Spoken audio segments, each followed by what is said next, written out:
everybody, doing another video. Just decided I was going to get up and do a video today. As you can tell, it's pretty early in the day for me because my voice is like super deep right now. I sound like a man. I'm also not wearing makeup, so but I decided I was going to put my hair on before I made a video for the day. I didn't have too much to talk about. I remember what I wanted to talk about in the last episode, and I just decided to just do another episode and be done with it. So I had this dream, not last night, but like the night before that, or maybe 2 nights before that. I had this dream that, I got married again to Brandon, and during my wedding ceremony, I realized that my ex-husband was getting married also at the same place, and like had his like wedding reception and stuff going on at the same place, and that we were getting married after them. And we were outside, and it was weird. Like, I was like, what in the hell? Like, why is he here, first of all? And then, like, in the dream, I was like, I knew it was a dream. And I was like, why is he in my dream? Seriously? Why? I don't even want to think about you. Like, get out of my dreams and don't get into my car, okay? I love Billy Ocean. So, yeah, I remember that song. But, yeah, I was just like, you know what? Stop it. Like, go away. You're horrible. Like, I don't want to think about you. So it was just weird. And in the dream, like, Brandon was trying to calm me down, and he was like, it's okay. We're still going to get married. We're still going to get married here. It's going to be great. You know, just like, don't worry about it. Like, it's not important. And I have to say that that's one of the things about him that I really like. Instead of being expressly vindictive and, you know, like wanting to go get revenge on my behalf, I'm sure he does. I'm sure he would love to. If given the opportunity, he would. As he stated before, he thought they were friends. He thought he and my ex-husband were friends, and the fact that he would do that to him, just disappearing, no kind of explanation or anything, and the fact that he did it to me, being my best friend and now my boyfriend, yeah. When you see your best friend just get tore up like that for no apparent reason, I mean, like, there's only so much you're gonna put up with. And so, I won't say that he hates him. He doesn't hate him like I hate him or anything. I just know that he really doesn't like him at this point. And the fact that my ex-husband keeps, like, sniping and trying to just be ridiculous about things. And he was the one who ended things. It wasn't as if I put him out or told him he had to go or broke up with him. No, he broke up with me. He broke up his marriage to me. Broke up with me, basically, dumped me as his wife, and then was like, you know, you'll figure it out. And then had the nerve to be mad later on because, you know, I've moved on. So, I like to think that, I know for a fact that that's why Brandon is pretty, like, upset with my ex-husband. I'm pretty sure, and I know for certain, that those two reasons why, me being his best friend and then now his girlfriend, is like, yeah, you did this to someone that I care about, so I would like to hurt you. I would like to hurt you because you didn't need to do this to this person that I care about, and the only good thing that came out of you doing this to this person that I care about is that now she's mine.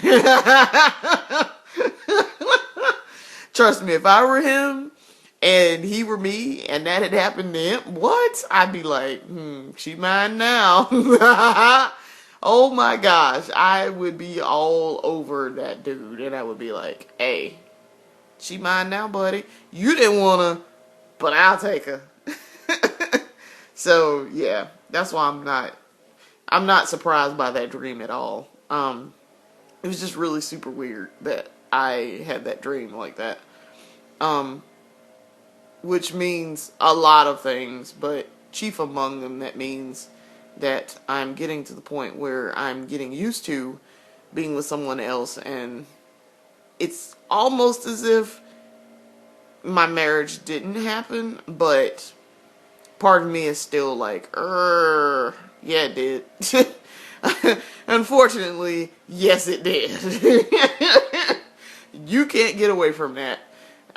Yeah, there's some places still where I have my married name, and so I really can't get away from it then. But, most places I've changed it back to my maiden name. So yeah, I remembered I had that dream, and I wanted to talk about that a little bit, in my dream.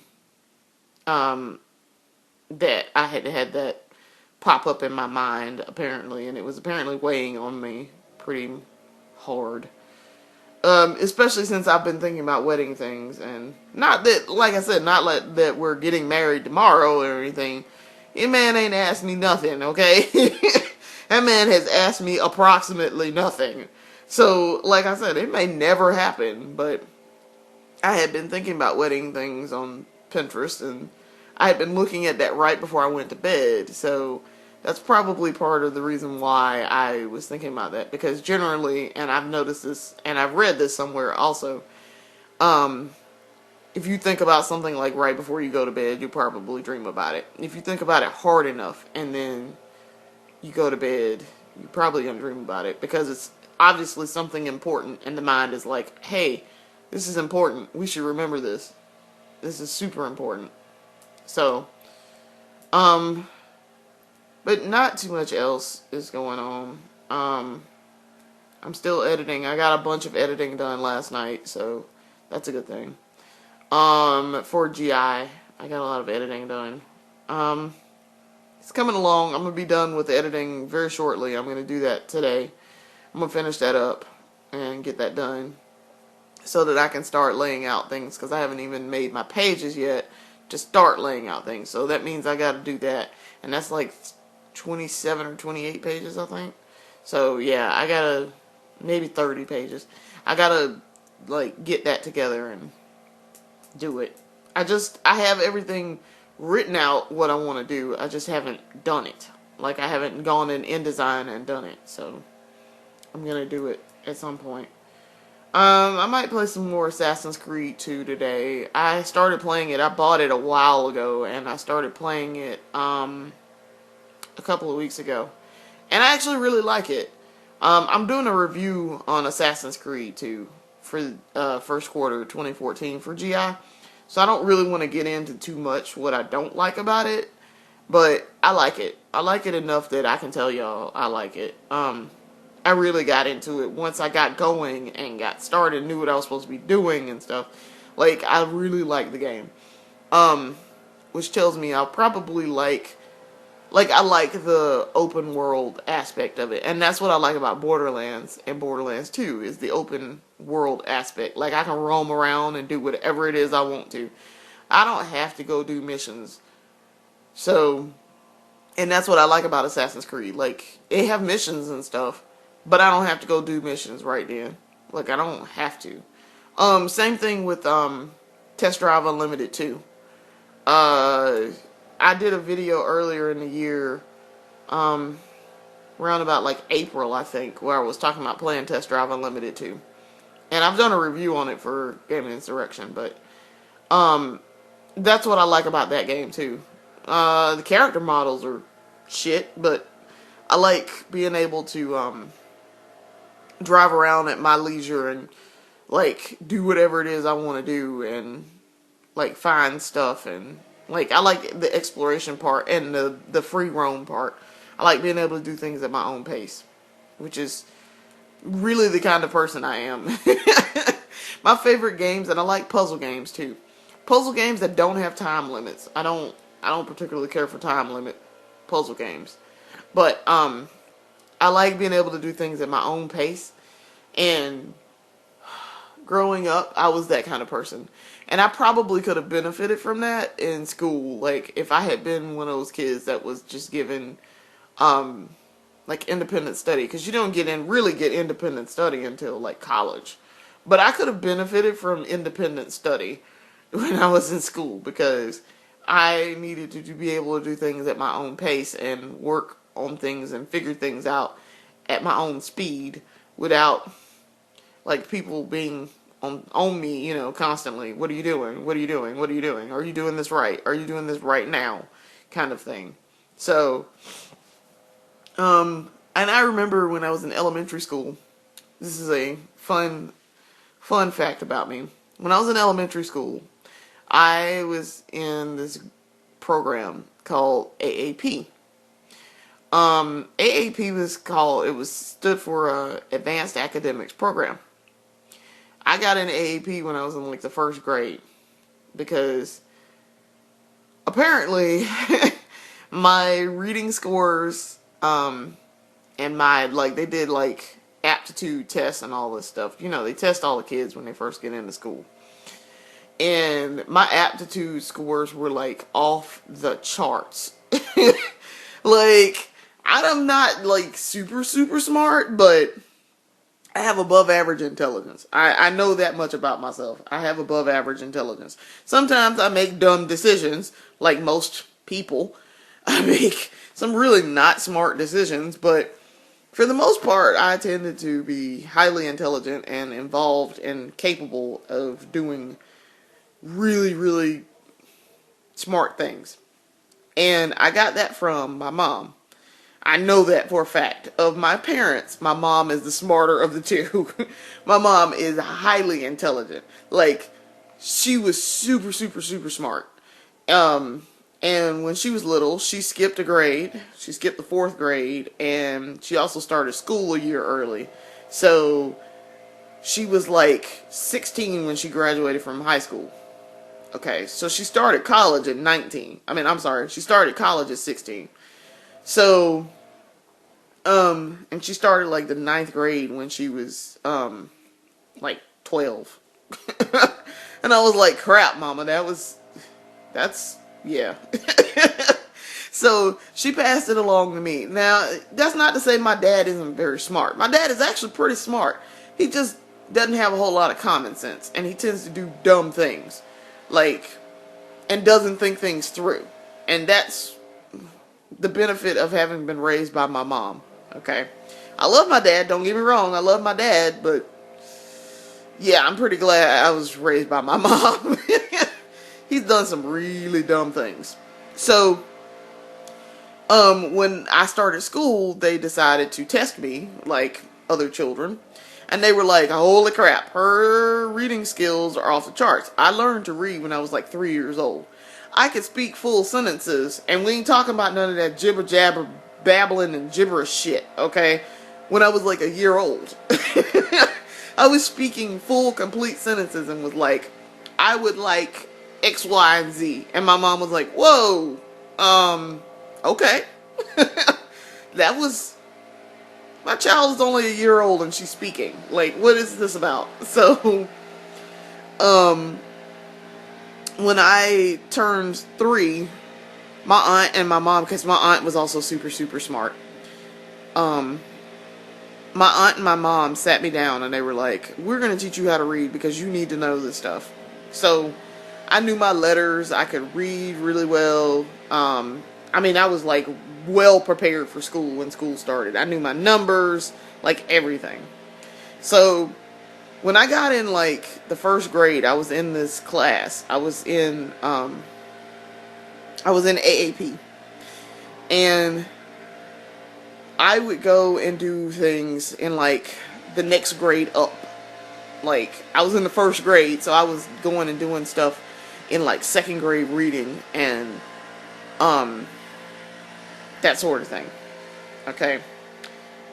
My math skills, however, despite the fact that my reading skills were off the charts and my like comprehension and English skills were like superb, My math skills were like shitty. And to this day, I can't, like, math is not my thing. That's why I'm a journalist. I'm a journalist for a reason. Because math is not my thing. Like, I can't deal with math. I can keep a budget, and I can, do some minor calculations and do all that stuff, but, like, I can't, like, I can't do, like, sophisticated math and stuff. Like, I just can't deal with that. My mind can't handle all the numbers all at once. So, yeah, I'm strong in like one area, like one specific area.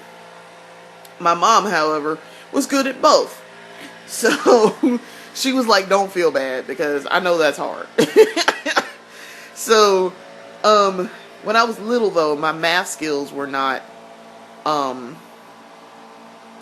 skills weren't like the greatest. So I wasn't in AAP for math until like probably second or third grade. Probably second grade. But I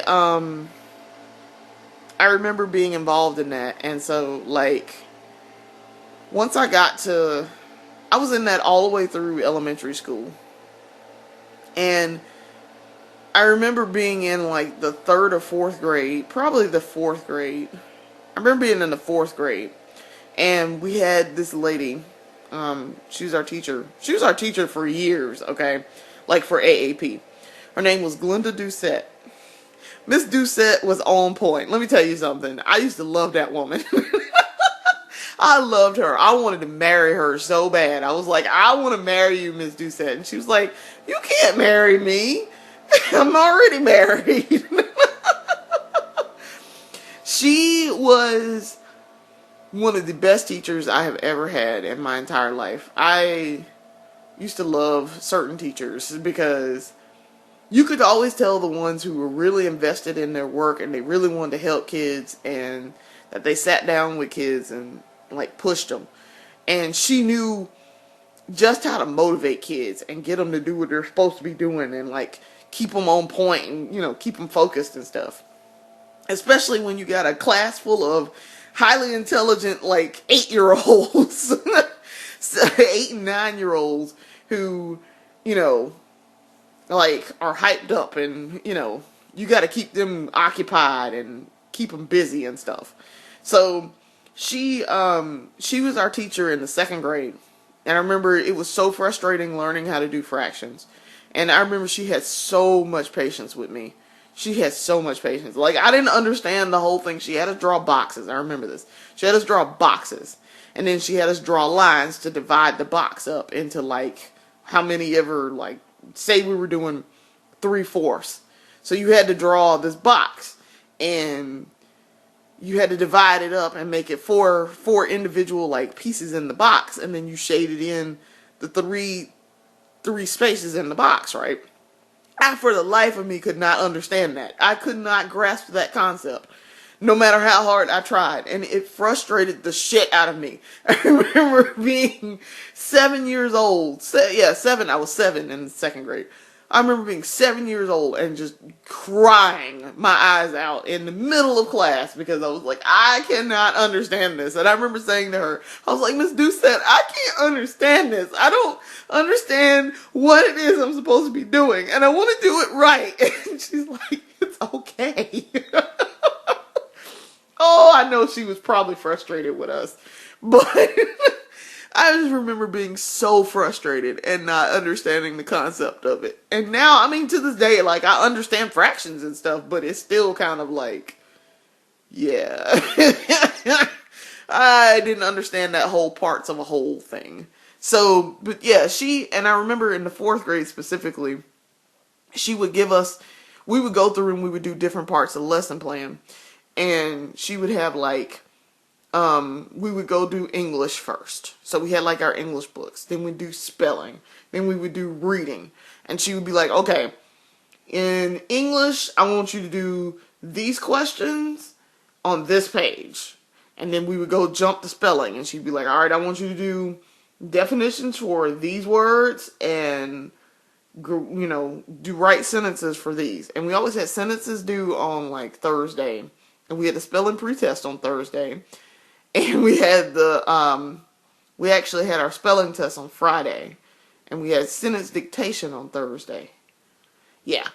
So I remember that because we did it so often.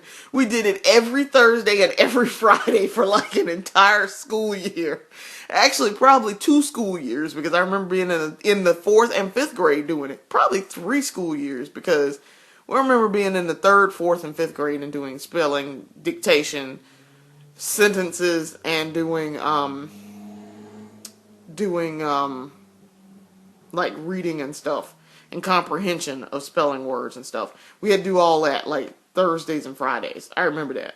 It used to annoy the shit out of me, but I had to do it. Also, when you did sentence dictation, she graded you on your handwriting. And my handwriting was pretty terrible. And you couldn't print things. You had to write in cursive.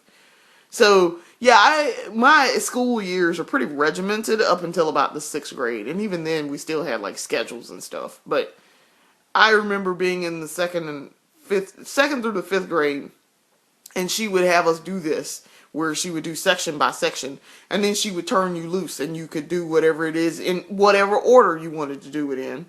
You could do it in that order, and you'd have time to yourself to do whatever it is you're supposed to be doing. We also had journal writing, which we had to do that too, and we had free time to do that. And I like that and I like the structure of that, because even though I need structure, and I do, this comes from being raised by my mom, who is very much order and as little chaos as possible. Like, it's got to be a certain way, and it has to have order to it. And that's because she was raised by someone who was like that. But order and, like, I have to have that kind of structure, because she drilled that into my head as a young child. We get up at this time, we go do this at this time, we go here at this time. So why I'm never on time for anything anyway, because that was my subtle way of rebelling, I guess.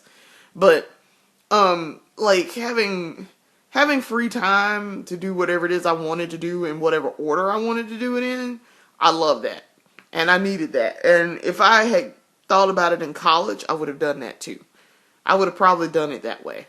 And done like independent study instead of having like a regimented schedule and things. I didn't like having free roam and stuff by the time I was a senior. I didn't like it by the time I was a senior in college, because I never got anything done that I was supposed to do, because I procrastinate. So, but yes, that's the adventures of a very smart child, I suppose.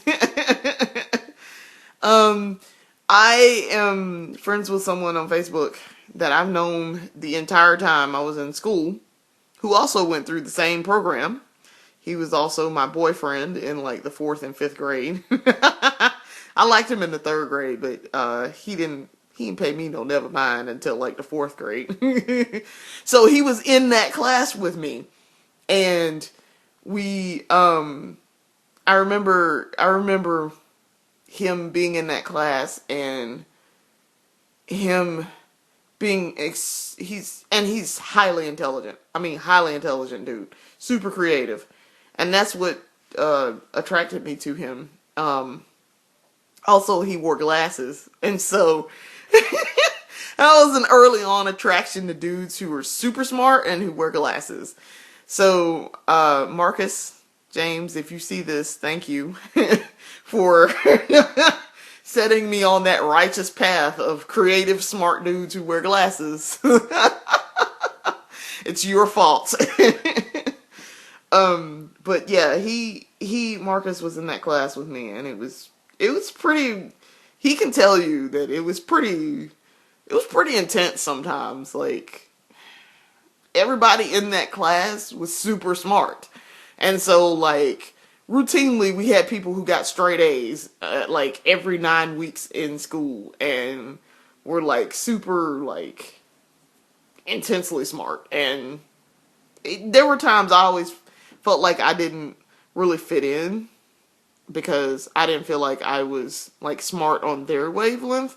And then I realized later on, as I got older and became an adult, I realized, there's different kinds of smart. And while I was different as a child, I was very different than my peers as a child. I was super, super, super different. Like, and I knew early on I was pretty different than everybody else.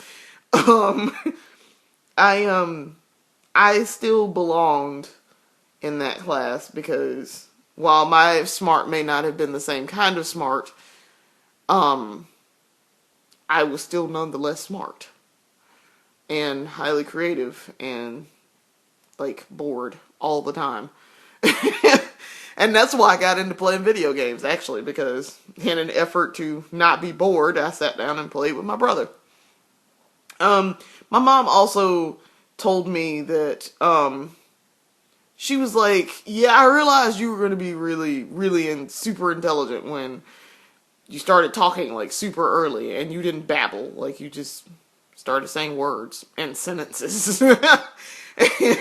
And I would clearly say things. So yeah, she was like, "Yeah, I knew pretty early on that you were gonna be super smart." And I always asked questions, and like I was very curious about everything. So yeah, I I used to really like school. I liked going to school. So I'm kind of excited because I'm gonna go back to school when I move back home to Columbia. I'm gonna go back to school and get my master's in library and information sciences, probably, or I might get a degree, surprise, in accounting. I, as soon as though I do my budget and I kept my household running for years on my own, I feel like I can probably deal with numbers now as an adult. I couldn't as a kid, so obviously, so um, I think I'm gonna do that because I can't get a job doing what I do now. I'm a copy editor and page designer, um, and hence using those superb English and verbal skills, I I can't get a job doing that now. So, and not in Columbia. So probably I'm not gonna do that for a living anymore. And I've been doing it now for 10 years, which is scary to think that somebody has employed me. Somebody somewhere in multiple places have employed me in 10 years. And that's pretty much what GI is. It's an extension of that. So, yeah. I don't know. I'm kind of scared about going back to school now because I'm an adult and I'm old. And the second time around, though, most people that I know that have gone back to school, they've told me that it's actually easier for them because they know what they need to do and they're more focused the second time around. Also, they're spending their own money, so they're like, "Yeah, I need to do this and get it done and get it out of the way." So, um, yeah, I'm kind of excited about going back, but I'm scared at the same time. And probably when I go back, my mom is not going to be around, so I won't have that force that's like, "Hey, do it." She's not going to be there, and she's not going to be, on me to be like, "Go do it now." And I'm like, okay. So, all right, I'm going to go now. Enough about me.